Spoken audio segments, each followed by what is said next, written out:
एक बात हम लोग समझना है, मेरे ख्याल से वो बाइबल का अध्ययन के बीच में भी हम देखा था। बाइबल हमें क्या बताते हैं? परमेश्वर के बारे में हमारा हमको समझना मुश्किल है। क्यों मुश्किल है? कहां पढ़ा हमने? 1 कुरिन्थी 2 उसका 14 पद में हमने पढ़ा कि स्वाभाविक मनुष्य या शारीरिक मनुष्य जो है, 1 कुरिन्थी उसका 2 अध्याय उसका 14 पद में हम लोग ऐसा पढ़ते हैं, पढ़ा हमने, शारीरिक मनुष्य परमेश्वर के आत्मा की बातों को ग्रहण नहीं करता क्योंकि उसके लिए मूर्खतापूर्ण है और वो उन्हें समझ नहीं सकता। 1 कुरिन्थी 1 Corinthians 2:14। अब एक वचन और पढ़ूंगा मैं, अय्यूब का पुस्तक उसका 11वां अध्याय, जॉब चैप्टर 11 11वां अध्याय उसका 7वां पद, जॉब 11:7। क्या तू परमेश्वर के गढ़ भेदों को ठाह पा सकता है? क्या तू सर्वशक्तिमान के विस्तार का पता पा सकता है? यहां से समझ में आप क्या बोलते हैं? ये अय्यूब का दोस्त लोग पूछ रहा है, क्या तुम परमेश्वर को बराबर पहचानता है? तुम परमेश्वर की बातों को पहचानते हैं? जवाब क्या है? तुम नहीं पहचान सकता। तो एकदम शुरू में इस विषय को हमें मन में रखना है, ईश्वर के बारे में इंसान कितना भी कोशिश करो अपने शक्ति से समझना बहुत मुश्किल है। रीजन कारण यह है, ईश्वर इन्फिनिट गॉड बोलते हैं और इंसान फाइनाइट बीइंग बोलते हैं इंग्लिश भाषा में। फाइनाइट मतलब मनुष्य में सीमा है, हमारा जानकारी में सीमा है, हमारा नजर में सीमा है, हम जो सुनते हैं उसका एक सीमा होता है, हर चीजों में हम सीमित है, हमारी जानकारी सीमित है, लेकिन परमेश्वर को कोई सीमा नहीं है। तो इतना बड़ा महान परमेश्वर को हम एकदम निर्बल, सीमित, कमजोर मनुष्य समझना बहुत मुश्किल है। तो ये हम मन में रखते हुए विचार करना चाहिए ईश्वर के बारे में। ठीक है, हम लोग आज 3 बातें देखने का विचार है समय के अनुसार। ईश्वर का अस्तित्व के बारे में, द एक्सिस्टेंस ऑफ गॉड। उसके बाद ईश्वर का personality, the personality of God, और उसके बाद द नेचर ऑफ गॉड। और आगे है, मैं आशा करता हूं इतना देख पाएगा, तो देखेंगे जैसा समय है वैसा। तो परमेश्वर का अस्तित्व, द एक्सिस्टेंस ऑफ गॉड है, ये इसके बारे में सबसे पहले विचार करेंगे। क्या परमेश्वर है सचमुच में? अभी बाइबल पढ़ते समय बाइबल कैसा शुरू होता है आपको पता है ना? बाइबल का शुरुआत कैसा है? आदि में परमेश्वर, इन द बिगिनिंग गॉड, ऐसा है ना? आदि उत्पत्ति 1 अध्याय का 1 पद में कैसा शुरू होता है? आदि में। सही है ना हिंदी में? मैं निकाला नहीं अभी तक। या आदि में परमेश्वर। तो बाइबल शुरू करते हैं परमेश्वर का नाम लेते हुए या परमेश्वर का इंट्रोडक्शन करते हुए। ऐसा शुरू नहीं करता है, आप लोगों को यह बताना चाहता है गॉड है, ईश्वर है, इन कारणों से ईश्वर है।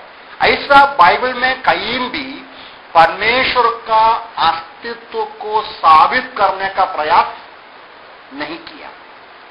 समझ में आया? पूरा बाइबल में कहीं भी आप नहीं देखेगा परमेश्वर है इस बात का साबित करने का प्रयास। क्यों ऐसा? क्योंकि बाइबल लिखने वाले ये क्या बोल सकता है, ये विश्वास किया, ये मान लिया गॉड है, उसके ऊपर कोई सवाल ही नहीं है। हम लोग इब्रानी की पत्र में पढ़ते हैं 11:6 में, लेने का जरूरत नहीं। जो कोई परमेश्वर के पास आते हैं वे विश्वास करना चाहिए कि परमेश्वर है। इब्रानी 11:6 उधर पढ़ते हैं हम लोग।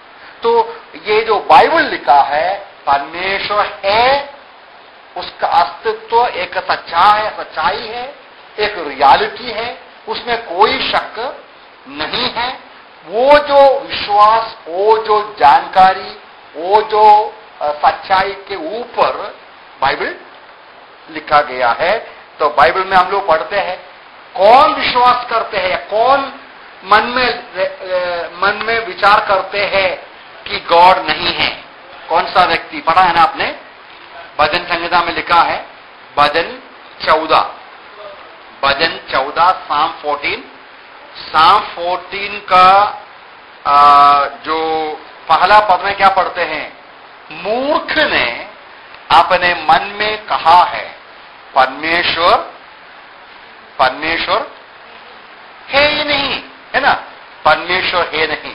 मूर्ख कहा है कि परमेश्वर नहीं है। क्यों? जो व्यक्ति, बाइबल कहते हैं, कोई भी व्यक्ति बोलते हैं कि गॉड नहीं, परमेश्वर का अस्तित्व नहीं है, एक्सिस्टेंस नहीं है, तो वो व्यक्ति कौन है? मूर्ख है। क्यों मूर्ख कहा जाता है? क्यों मूर्ख कहा जाता है? क्योंकि ये मूर्ख, फॉर एग्जाम्पल, आप मुझे पूछता है, आपका कोई पप्पा है क्या? वो सवाल ही मूर्खता है ना, है? हाँ, मुझे एक पप्पा है, इन किन कारणों से मुझे पप्पा है, पिताजी है, ऐसा मुझे दिखाना है क्या? तो वो सवाल ही मूर्खता है। तो अब ओके, आगे हम लोग बढ़ेंगे। तो ये इतना मैं बताया कि बाइबल में कहीं भी परमेश्वर का अस्तित्व प्रूव करने का, साबित करने का प्रयास नहीं, क्योंकि बाइबल लिखा है, बाइबल है, वो विश्वास के ऊपर।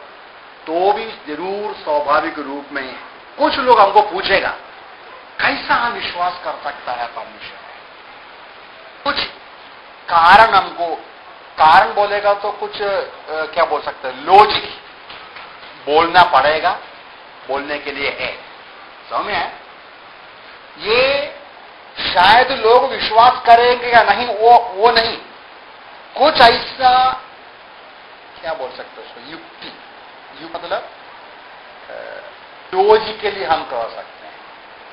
लॉजिकली मतलब थोड़ा विचार करेगा तो कुछ ऐसी बातें, आर्ग्यूमेंट, हम आर्ग्यूमेंट कर सकता है, इन कारणों से हम विश्वास कर सकता है कि ईश्वर है। 2-3 कारण मैं आपके सामने रखूंगा। ये नंबर का गलती नहीं है ना, आपको कंफ्यूजन।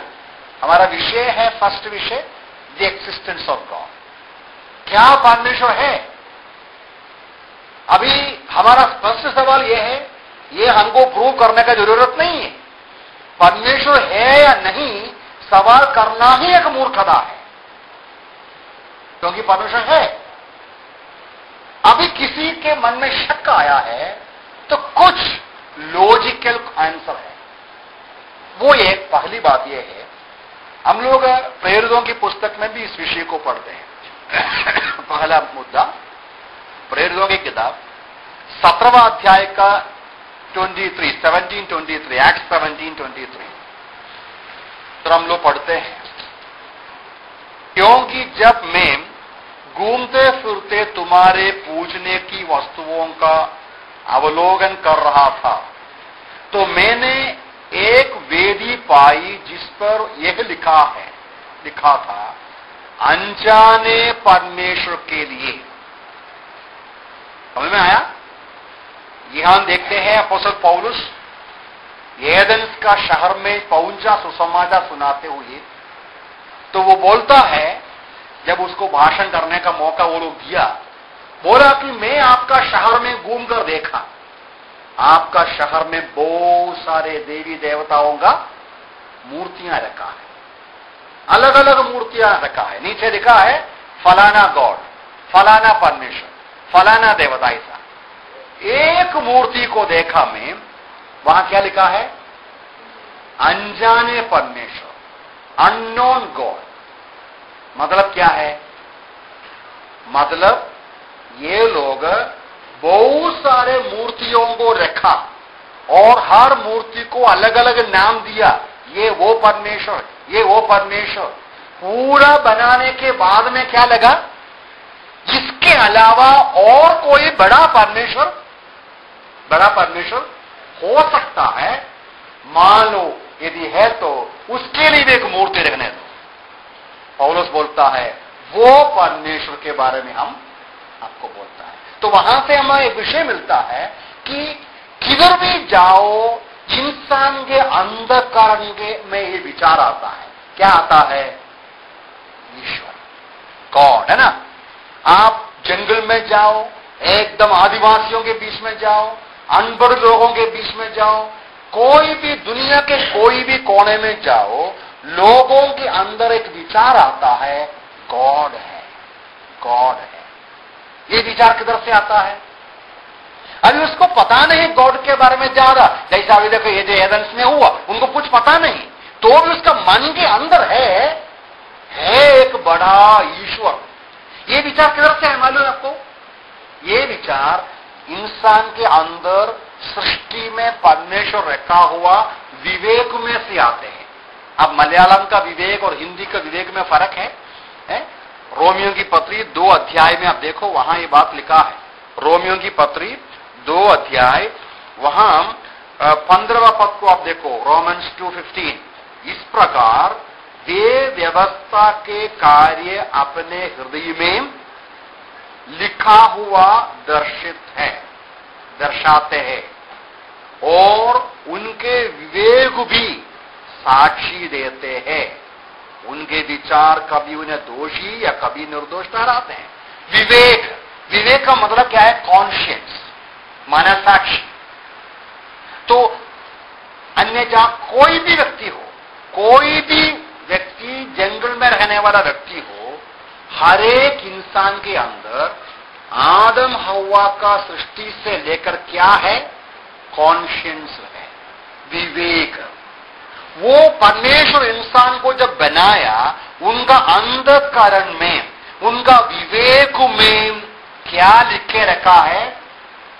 ईश्वरीय ज्ञान लिखे रखा है, ईश्वरीय नियम लिखे रखा है, ईश्वरीय व्यवस्था लिखे रखा है। इसलिए मनुष्य जब बुराई करेगा, अंधकरण से एक आवाज आएगा। क्या आएगा? तुम बुराई कर रहा है, ईश्वर जानता है। तो ये जो ईश्वर विचार, हर एक, हमारा मुख्य पॉइंट ये है कि हम क्यों विश्वास कर सकते हैं ईश्वर है। एक रीजन ये बोल सकता है, दुनिया के हर एक इंसान के अंदर ये विचार है। अभी सही बात है कि कुछ लोग हैं नास्तिक लोग। ये नास्तिक लोग बोलते हैं ईश्वर नहीं है ना, ईश्वर नहीं है बोलते हैं, तो भी सचमुच में अचानक कभी वो क्या बोलेगा? ओ गॉड है। तो भी जब बीमार होता है, तो भी जब गिरने को जाता है, अयो गॉड, ऐसा बोलता है ना। ये नास्तिक लोग भी अंधकरण से आता है। तो ये जो विचार अंदर से आते हैं, ये दर्शाते हैं पूरे लोगों में परमेश्वर स्वयं बनाया हुआ है। ओके, दूसरा एक आर्ग्यूमेंट ये है, तो इंग्लिश में इसको बोलता है यूनिवर्सल बिलीफ बोलता है। यूनिवर्सल बिलीफ मतलब सार्वभौमिक विश्वास, ईश्वर का अस्तित्व का विश्वास केवल एक धर्म का, एक देश के लोगों को नहीं, दुनिया के सभी लोगों को है। और वो जो विचार उनका अंधकरण से आए हैं, वो ईश्वर स्वयं सृष्टि में रखा हुआ है। अब दूसरा लॉजिक ये है, दूसरा लॉजिक की मतलब अभी पता नहीं हिंदी में लॉजिक के लिए क्या बोल सकता है, मलयालम में युक्ति बोलता है ना, रीजन या रीजनेबल आंसर बोल सकते हैं। एक जवाब है, वो ये है कि हर चीज का, इसको इंग्लिश में बोलते हैं argument from cause and effect बोलते हैं। Argument from cause and effect मतलब हर चीज का एक कारण होता है, एक कारण है तो एक नतीजा भी होता है ना। अब यहां एक रूम है, अपने आप बन गया है। अभी मान लो यहां आप बंद करके जाते हैं, आप बंद करके जाने के बाद कुछ चूहे आया है, 10-15 एक चूहा आया और 4-5 चूहा आया, 10 बिस्किट मिला पुराना और बहुत सारा चूहे आया, एक हफ्ता के लिए खुला नहीं। वो लोग आपस में बोलता है वाह वाह वाह, हमारे लिए एक बड़ा एक कमरा अपने आप बन के पड़ा है। मूर्खता है ना, चूहे बोलेगा, उसको मालूम नहीं कुछ भी। अभी एक हफ्ते के बाद आप आकर खोलेगा, ये चूहाओं को भगाएगा। अभी संसार में परमेश्वर जोड़ दिया है, ये चूहाएं क्या बोलता है, ये सब अपने आप बन गया, गॉड कुछ नहीं है, इंसान अपने आप बन गया है। तो argument of cause and effect का मतलब ये है, आपके सामने एक चीज है, एक पुस्तक है, ये पुस्तक का बनाने वाला है, एक घड़ी है, घड़ी के पीछे कुछ कारण है। ऐसा नहीं है कि घड़ी का मशीन सब एक साथ आके अपने आप बन गया, ऐसा नहीं है ना, ये सिंपल है। हर एक चीज का पीछे कोई है, किसी का हाथ है, किसी का काम है, किसी का काम के बिना कुछ नहीं बनते हैं, हर चीज का। तो ये आर्गुमेंट भी हमें समझाते हैं कि संसार के पीछे, पृथ्वी के पीछे, ये सारी चीजें जो हम देखते हैं, इसके पीछे एक परमेश्वर है, एक सृष्टिकर्ता है, वो है परमेश्वर। और तीसरा एक आर्गुमेंट ये है, लॉजिक ये है, या रीजनेबल आंसर ये है, the argument of design. Argument of design का अर्थ ये होता है कि अलग अलग चीजें, फॉर एग्जाम्पल देखो, घड़ी, कितना प्रकार का घड़ी है? आप एक वॉच का शॉप में जाओ, कितना प्रकार का घड़ी देखेगा, है ना। 500 रुपए का घड़ी है, 50,000 का घड़ी है, 5,000 का घड़ी है, अलग अलग शेप में है। ये सब कौन बनाया? अपने आप बन गया। मतलब ये जो घड़ी, जो सेकंड हमारा लॉजिक के अनुसार किसी ने बनाया, जो बनाया ऐसे ही नहीं बनाया, तो कैसे बनाया? सोच के, समझ के, डिजाइन बना के, प्लान करके, ये घड़ी कौन सा लोग पहनना है, ये घड़ी कितना में बेचना है, ये घड़ी कौन सा प्रकार का उपयोग में होना चाहिए। समझ में? अभी घड़ी हो, रूम हो, बिल्डिंग हो, कमरा हो, पुस्तक हो, या कुछ भी, जिस कुर्सी हो, कुछ भी हो, इसका पीछे एक डिजाइन रहता है ना। डिजाइन नहीं क्या, डिजाइनर रहता है। डिजाइनर मतलब हिंदी में क्या बोल सकता है उसको? रूप बनाने वाला, है ना, रूप बनाने वाला। तो अलग अलग डिजाइन बनाते हैं। तो हर एक चीजों के पीछे या प्रोडक्ट के पीछे एक डिजाइनर रहता है। वो डिजाइनर के मन में कुछ प्लान है, योजना है, हर चीज है। ऐसा कुछ भी नहीं ऐसे ही किसी ने बनाया है क्या? समझ में आया?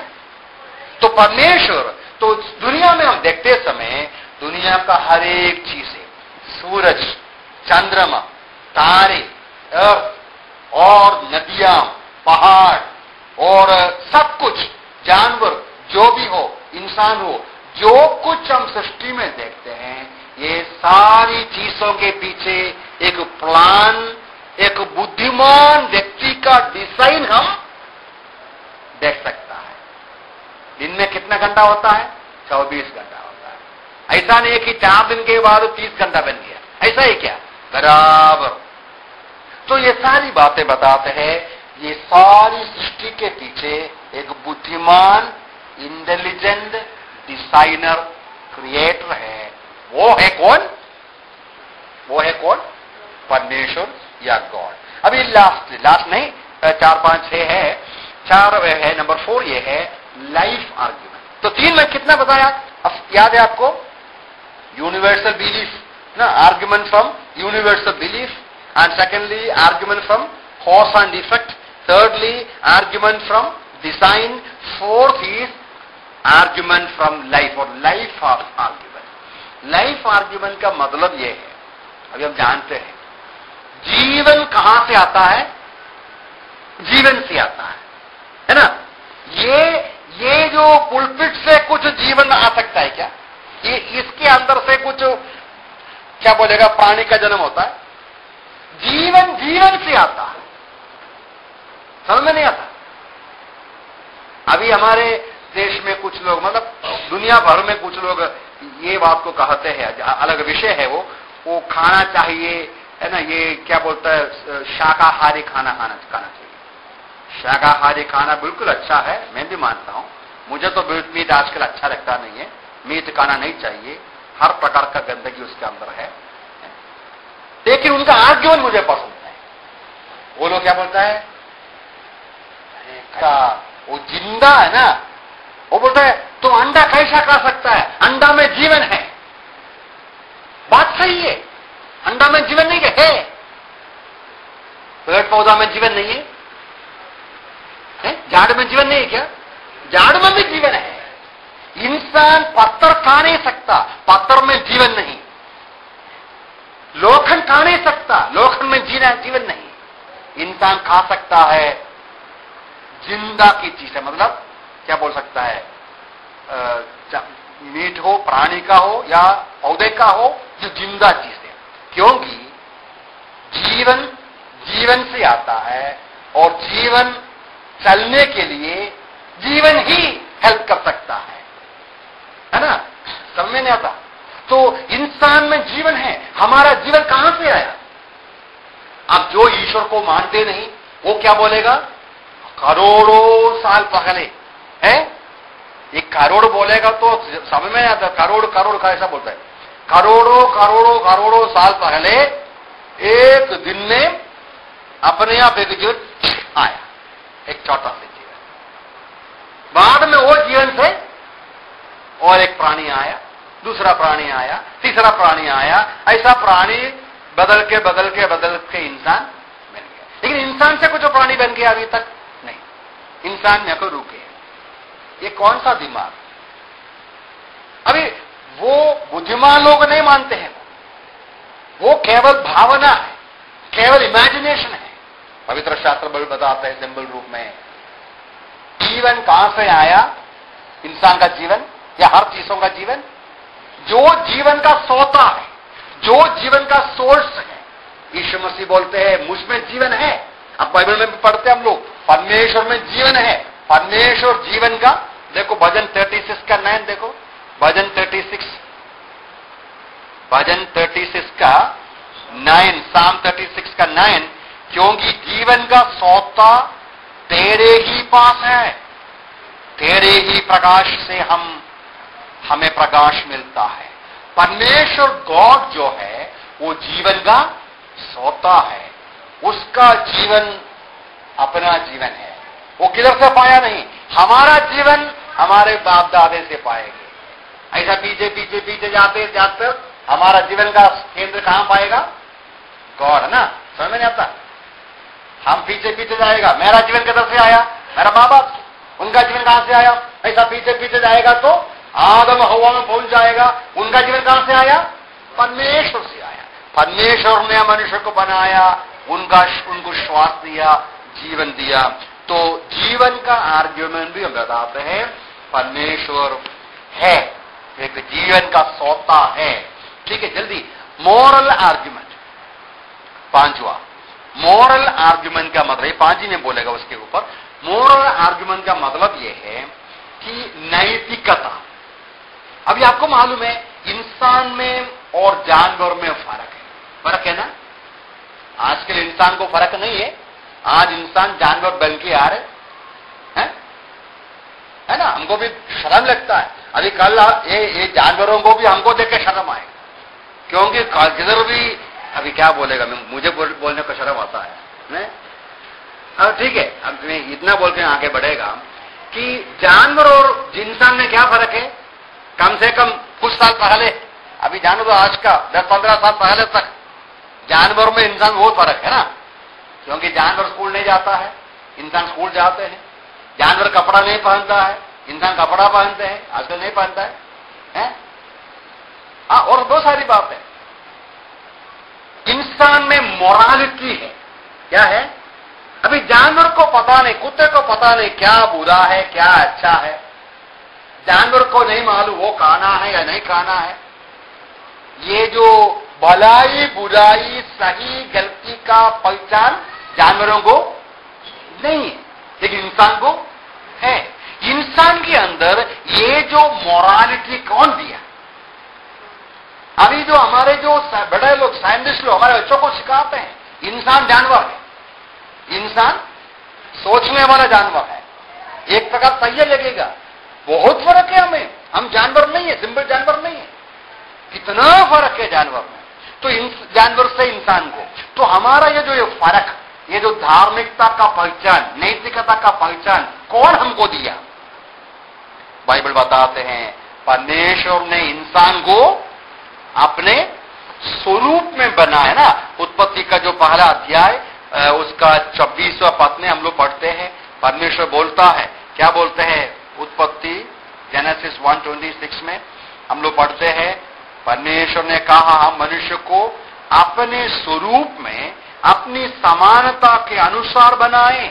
परमेश्वर ने मनुष्य को अपने स्वरूप में अपने समानता में बनाया। जानवर को कैसे बनाया? होने दो बोला बन गया। समझ में आया? परमेश्वर सारी सृष्टि को अपना शब्दों से बनाया। अब जानता है ना इंसान को कैसे बनाया? इंसान को मिट्टी से रूप बनाकर परमेश्वर का श्वास उसको दिया। परमेश्वर का स्वरूप मतलब ये नहीं कि दो हाथ और पांव और आंख ऐसा, वो नहीं। परमेश्वर का स्वरूप वो रूप की बात नहीं। परमेश्वर का स्वरूप का मतलब इंसान के अंदर परमेश्वर का गुण दिया।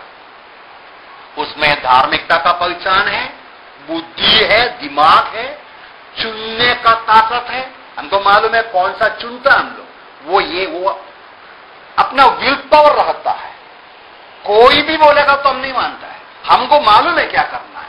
तो परमेश्वर की ओर से मिला हुआ इमोशन मतलब प्रेम कर सकते हैं या गुस्सा कर सकते हैं, ऐसा जो फीलिंग्स होता है, ये जो भावनाएं जो है, ये भी परमेश्वर से मिला। तो ये सारी 5 बातें खास तौर से एक लॉजिक के रूप में, ये सुना के लोग विश्वास करेगा, कोई विश्वास नहीं कर सकता है। तो भी जब हम लोग सोचते हैं परमेश्वर का अस्तित्व के बारे में विचार करते समय, बाइबल में जैसा मैं शुरू में बोला, परमेश्वर का एक एक्सिस्टेंस का प्रूव करने का प्रयास नहीं करते हैं, लेकिन बाइबल पढ़ते समय, संसार को देखते समय, थोड़ा सा आंख खोलकर देखते समय, हम ये 5 बातों के आधार पर परमेश्वर का अस्तित्व का पहचान कर सकते हैं। क्या क्या है वो? यूनिवर्सल बिलीफ मतलब हर जगह के इंसान का अपने गहराई में, अपना अंधकरण से ईश्वर का पहचान आते हैं। और नंबर 2 ये है कि कॉज एंड इफेक्ट, हर चीजों के पीछे कुछ कारण है।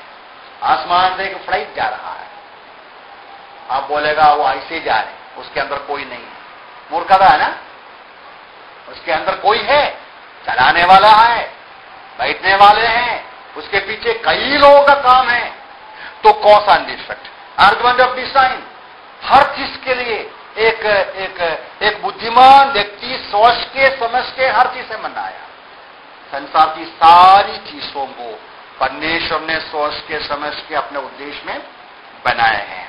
और नंबर 4 ये है लाइफ आर्ग्यूमेंट, जीवन से ही होता है, हमारा जीवन परमेश्वर से आए हैं। और लास्ट में मॉरल आर्ग्यूमेंट, हमारा नैतिकता का जो पहचान, मतलब क्या बोलेगा, भलाई बुराई जानने का जो ताकत तो है, वो भी हमको कहां से मिला है?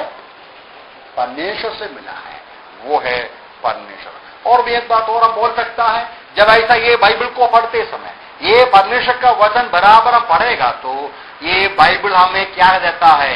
इनडायरेक्टली प्रूफ कर देता है परमेश्वर है। इसके अंदर जो अद्भुत कार्य हम पढ़ते हैं, बड़े बड़े अद्भुत कार्य पढ़ते हैं, और सबसे बढ़कर प्रभु यीशु मसीह का जन्म, जीवन, मृत्यु, पुनरुत्थान, ये सारी बातें, तो ये भी हमें बताते हैं, बाइबल भी हमें बताते हैं, प्रूव कर देते हैं परमेश्वर का एक्सिस्टेंस है। ठीक है, समझ में आया? मैं खत्म नहीं हुआ, एक पॉइंट, परमेश्वर का अस्तित्व को विश्वास करना। अब यह पाएगा कई लोग, जो नास्तिक लोगों को पाएगा, लेकिन जब हम लोग देखते हैं परमेश्वर का विश्वास, मतलब परमेश्वर का अस्तित्व में विश्वास करना, बहुत सारे सवालों को क्या करता है? जवाब देता है, बड़ी बड़ी समस्या का हल कर देता है।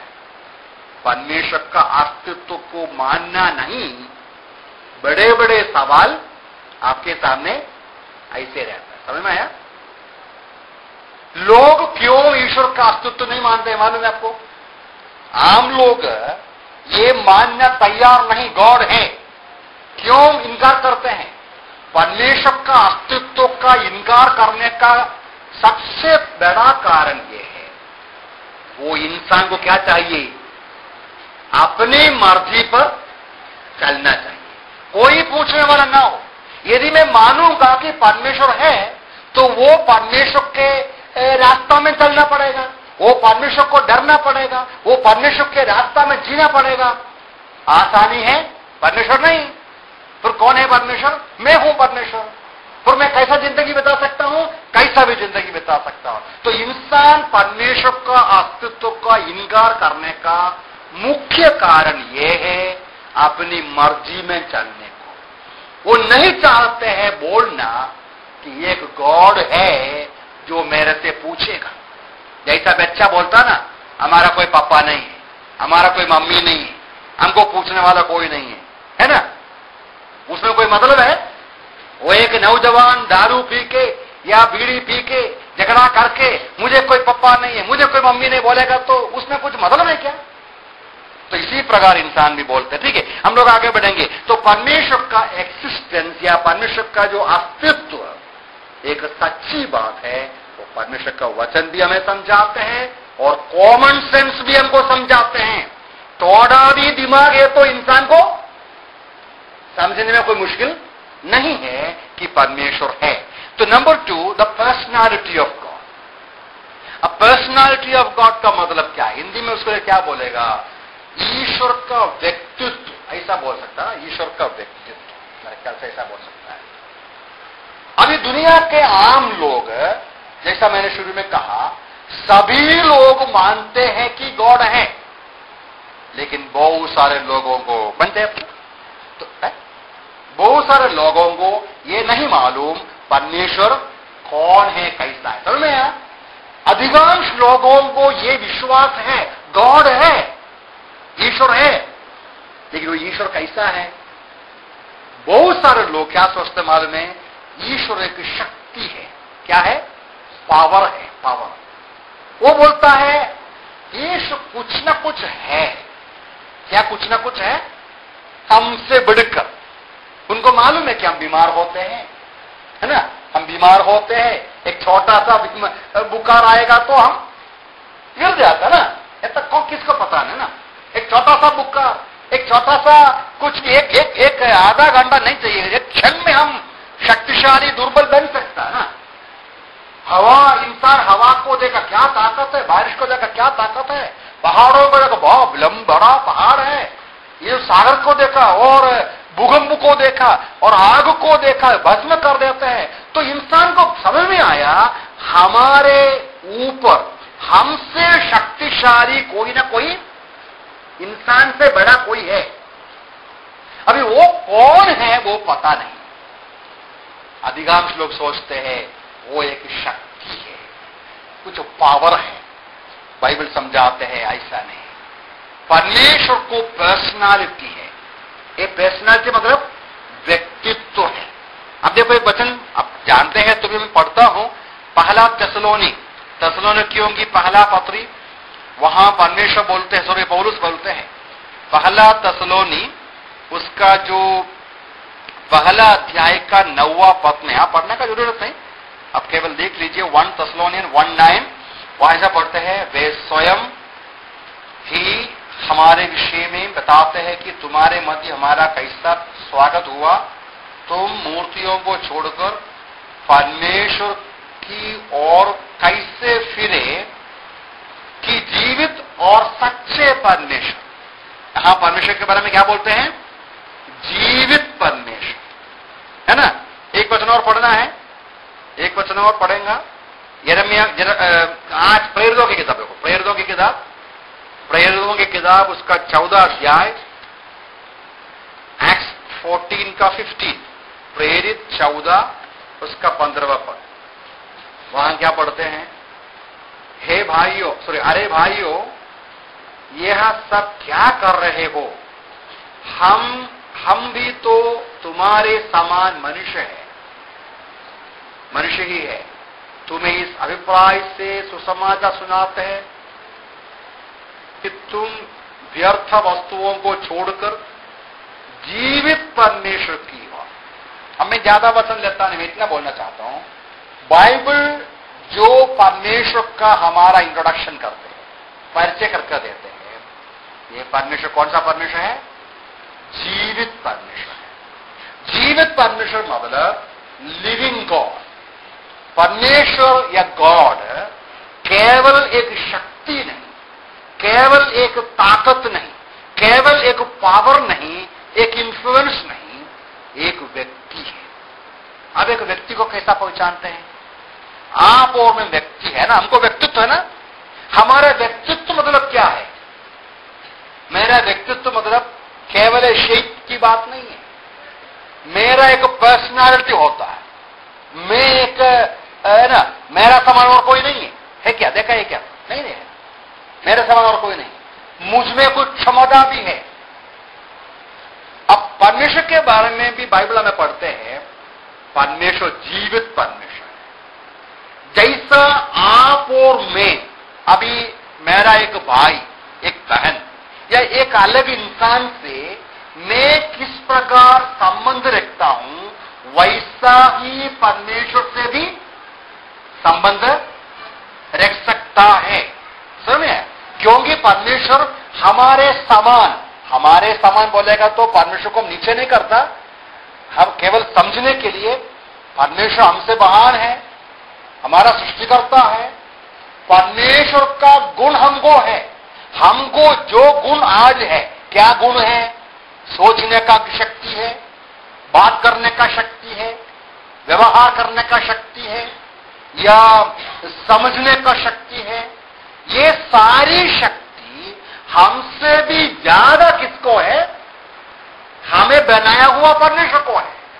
यदि हम सोच सकता है, परमेश्वर भी सोच सकता है, हमसे ज्यादा सोच सकता है।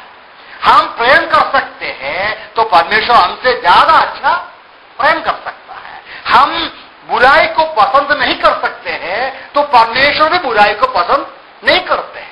तो हम सच्चाई समझ सकता है तो परमेश्वर भी समझते हैं। तो बाइबल बताते हैं सारी बातें। बाइबल बताते हैं परमेश्वर प्रेम करते हैं, है ना? परमेश्वर प्रेम करते हैं। बाइबल बताते हैं परमेश्वर घृणा करते हैं, कुछ चीजें घृणा करते हैं।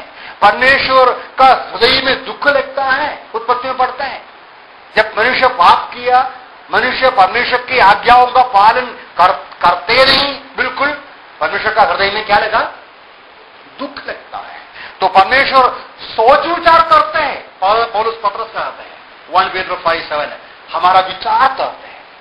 तो एक इंसान आपके मेरे मन में या हमारा जीवन में क्या क्या गुण है, एक व्यक्ति के नाते वो सारा गुण और भी बड़ा और भी उत्तम तरीके से किसमें है?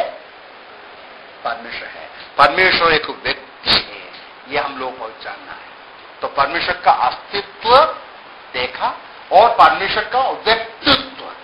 परमेश्वर का व्यक्तित्व का मतलब गॉड केवल एक पावर किधर भी बैठा ऐसा नहीं, हमारे समान हमसे प्रेम करने वाला, हमसे बात करने वाला, हमारी आवाज सुनने वाला, हमारे साथ चलने वाला, हमारे साथ व्यवहार करने वाला, हमारे साथ दुख उठाने वाला, हमारे साथ हमारे लिए विचार करने वाला, ऐसा को परमेश्वर है जिसके साथ हम अच्छा संबंध और रिश्ता रख सकता है। लेकिन दुख की बात है, हम कई बार ये बात नहीं पहचानते। क्या नहीं करते हैं? हमको मालूम है परमेश्वर जीवित है, परमेश्वर सुनते हैं, परमेश्वर जानते हैं। ये सारी बातें जानने के बावजूद भी हम क्या करते हैं? हम भूल जाते हैं परमेश्वर जिंदा है, हमारे साथ है, हमारे बीच में है, सुनते हैं।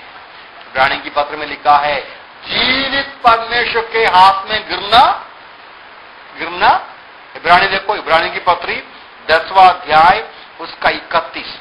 इब्रानी की पत्री 10वां अध्याय हिब्रूज 10:31 में हम लोग पढ़ते हैं, वहां लिखा है, चेतावनी के रूप में बोलता है। हिब्रूज 10:31 वहां लिखा है कि जीवित परमेश्वर के हाथों में पड़ना भयंकर बात है। यह बड़ी जरूरी है। क्या जरूरी है? हम महसूस करना चाहिए परमेश्वर जीवित है। हमारा परमेश्वर हमें बनाया वो परमेश्वर, एक मूर्ति नहीं जिसको हम किसी कोने में रख सकता है। हमारा परमेश्वर केवल एक छोटा सा जगह में रखने वाला व्यक्ति नहीं, जीवित परमेश्वर है। वो हमारे साथ है और हमारे साथ संगति रखना चाहते हैं, हमारे साथ संबंध रखना चाहते हैं। मेरे पास 5 मिनट और है ना, वो तीसरा मुद्दे में मैं जाऊंगा। पूरा नहीं देख पाएगा तो भी थोड़ा सा कम से कम शुरू करके मैं छोड़ देगा। थर्ड थिंग मैं क्या बोला था? The existence of God, the personality of God मैं बोला। और नंबर 3 क्या देखना है? The nature of God. The nature of God का अर्थ यह है परमेश्वर का विशेषता है या परमेश्वर का कुछ गुण। इंग्लिश में इसको दूसरा एक शब्द है एट्रीब्यूट्स ऑफ गॉड बोलते हैं। अभी देखो, अब इंसान का कुछ विशेषता आप जानते हैं। फॉर एग्जाम्पल दूसरा, परमेश्वर का सृष्टि में हर चीज का अलग अलग विशेषता है। एक कुत्ता में कुत्ता का विशेषता है ना, आप कुत्ता को याद करते हैं है ना, कुछ भी। कुत्ता और मंगी में फर्क है ना। मंगी मतलब बंदर, और पिग बोलेगा तो सुअर। देखो, ये कम से कम 3 जानवर को ले लो। जानवर सॉरी कुत्ता सुअर नहीं, सुअर मंगी नहीं, तीनों में फर्क है। तीनों में अपना अपना कुछ विशेषता है। इंसान को और कुछ विशेषता है, जीवित परमेश्वर का कुछ विशेषता है। अभी कल कुत्ते में बिल्ली मतलब बिल्ली है ना। अभी बिल्ली कई बिल्ली होता है, इसलिए कंफ्यूजन आता है। ठीक है, कुत्ते में बिल्ली का स्वभाव आएगा तो आ सकता है क्या? आ नहीं सकता। आएगा तो क्या बोलेगा? ये कुत्ता नहीं है, बिल्ली है। समझ में आता है? इंसान मंकी बन सकता है क्या? नहीं बन सकता है। मंकी का शेप ले सकता है फैंसी ड्रेस करके, लेकिन मंकी कभी नहीं बन सकता है ना। इंसान सुअर नहीं बन सकता है। तो हर प्राणी का अपना अपना कुछ विशेषता होता है, उनका चलने में, उनका भौंकने में, उनका खाने पीने का तरीके में, हर चीज में वो उनका यूनिक विशेषता है। यूनिक मतलब निस्तुल्य, मतलब वो विशेषता उनको अजीब व्यक्ति बना, अजीब विशेषताएं है। इसी प्रकार ईश्वर में भी कुछ अजीब विशेषताएं, जो विशेषताएं कोई भी अन्य सृष्टि में नहीं है, इंसान में नहीं है। यदि ईश्वर का गुण विशेषताएं इंसान में भी है तो इंसान फिर कौन बनेगा? ईश्वर बन गया। आपका समझ में आया? थोड़ा सोच कर देखो। इंसान सुअर तो नहीं बनेगा, तो इंसान ईश्वर बन सकता है। इंसान बंदर नहीं बन सकता, तो इंसान गॉड बन सकता है क्या? वापस समझना, गॉड बंदर बन सकता है, गॉड इंसान बन सकता है। बिकॉज हम आएगा, बाद में आएगा। परमेश्वर चाहेगा तो कुछ भी कर सकता है ना। हम परमेश्वर को कभी भी मिनिमाइज नहीं कर सकता है।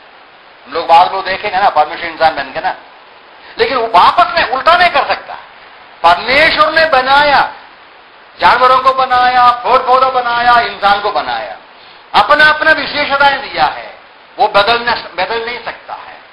वो इंसान ईश्वर नहीं बन सकता है। ये जोर देके क्यों बोलता हूं? हमारे देश में बहुत सारे छोटा छोटा गॉड है ना। आप पेपर में पढ़ते हो, ऐसा लिखा है सेल्फ मेड गॉड, ऐसा self styled God, self made God. इंसान गॉड नहीं बन सकता है। गॉड नहीं, इंसान ईश्वर नहीं बन सकता है। इंसान है, इंसान के अंदर इंसान का ही विशेषता है। ईश्वर में कुछ ऐसा गुण है जो कोई भी इंसान में नहीं। वो गुणों के बारे में हम लोग देखेंगे। अभी समय हमारे पास नहीं है। मेरे ख्याल से मैं 2 बातें देखेगा। ठीक है, कई बातें हैं, बाद में देखेंगे हम लोग, केवल 2। एक बात यह है, ईश्वर में ही जो गुण पाते हैं वो ये है। भजन पढ़िए, भजन 90 का 2, भजन 90, साम 90 का वर्स 2। तो पढ़ते हैं, इस से पूर्व की पर्वत उत्पन्न हुई, या तूने पृथ्वी और जगत की सृष्टि की? हां, अनादिकाल से अनादिकाल तक, अनंत काल तक तू ही परमेश्वर है। भजन 90 का 2, Psalm 90:2। पहला ईश्वर का अनोखा विशेषता यह है, ईश्वर कौन है? सनातन परमेश्वर, अनंत काल का परमेश्वर है। He is eternal God. परमेश्वर का कोई आरंभ नहीं, कोई अंत नहीं। यदि आरंभ है तो वो कौन है? फिर वो गॉड नहीं बन सकता। समझ में आया? वो हमारा आरंभ है, हमारा आरंभ है 50 साल पहले या 20 साल पहले, कितना भी हो, हमारा साल पहले हमारा जन्म हुआ, आरंभ। कांदू भी है, मर जाएगा एक दिन, लेकिन परमेश्वर का कोई आरंभ नहीं। उधर पढ़ते हैं, पहाड़ों का स्थापना करने के पहले, इस आसमान आकाश और पृथ्वी को बनाने के पहले आप अनादिकाल से अनंत काल तक विराजमान परमेश्वर, सनातन काल विराजमान परमेश्वर। बहुत मतलब है, मैं वो एक्सप्लेन नहीं कर सकता, करते नहीं। ईश्वर के बारे में जो कुछ है वो सब सनातन है। परमेश्वर का प्रेम अनंत काल का प्रेम है। परमेश्वर देने वाला जीवन अनंत काल का जीवन है। वो देने वाला माफी, पापों की क्षमा अनंत काल के लिए है।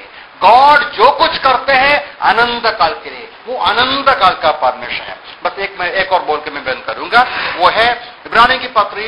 देखिए पहला अध्याय, इब्रानी की पत्री पहला अध्याय, उसका 12वां पद।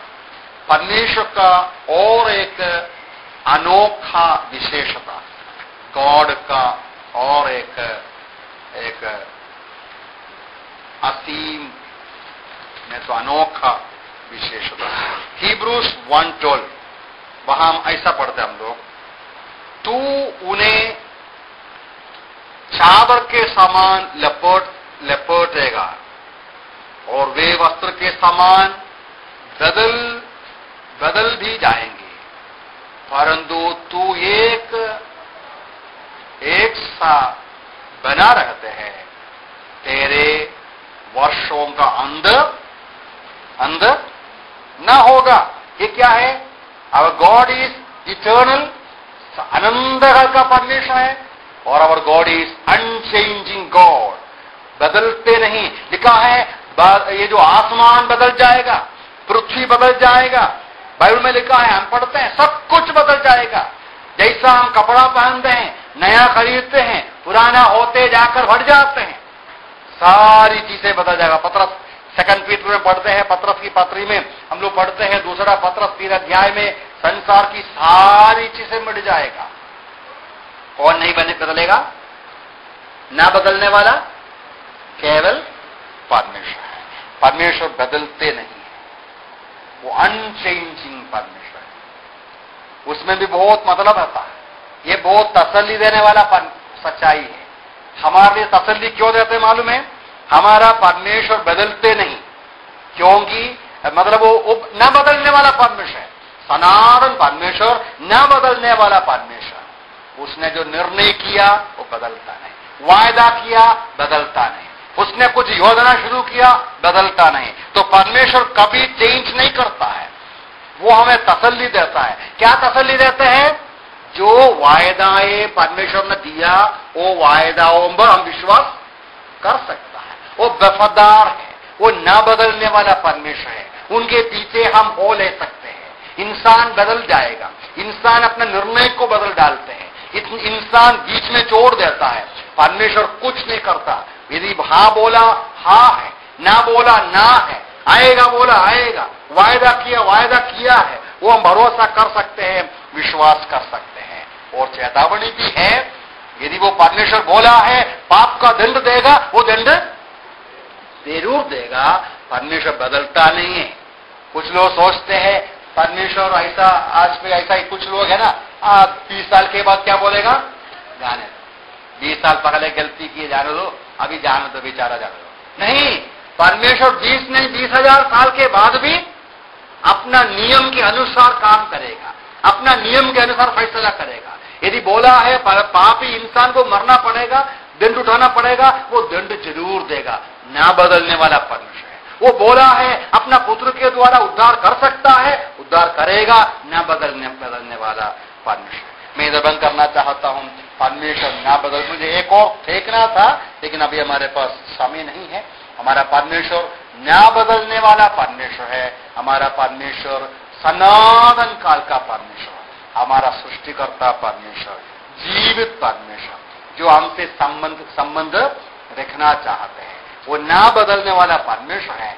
इसलिए मनुष्य पाप में डूबने के बावजूद भी उनको बचाने का कोशिश किया, योजना बनाया, उनका पुत्र प्रभु यीशु मसीह के द्वारा। उसके लिए अब हम